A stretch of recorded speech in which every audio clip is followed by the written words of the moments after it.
Колкото до моето заминаване на точно тая дата, аз през историята дълги, значи живеех в хотел Приморец. В този хотел идваха на гости иранския борд по вдигане на тежести. И бяха дълго време там, тъй като те имат нужда от адаптация. В смисъл олимпийските им игри. И по този повод, тъй като аз живеех там и те живееха доста дълго време там, станахме много близки.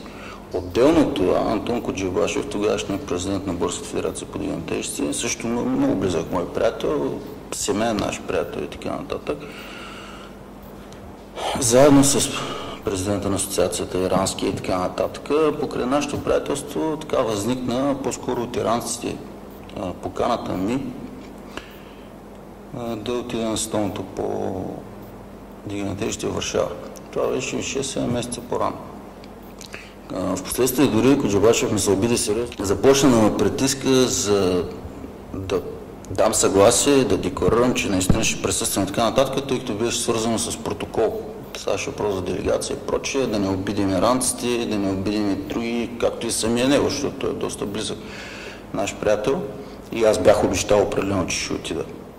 Всеки, който смята, че съм калкулирал това заминаване 6 месеца по-рано да съвпадне някакси с датата, това е близко до шизофрения, защото няма как да стане. Достатъчно да знаеш, че самия факт да заминеш след деяние, това е просто една малумна изцепка. Няма как да се случи, защото то няма полезно действие.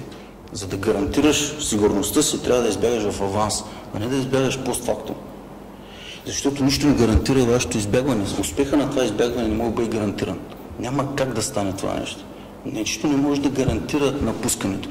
Искам така да ви кажа нещо, което вече леко се допираме, но това е известен още ясен факт, че аз съм бил 1 час след убийство в втора, ако не се лъжа, район, но без значение в едно районно полицейско управление на Бургас.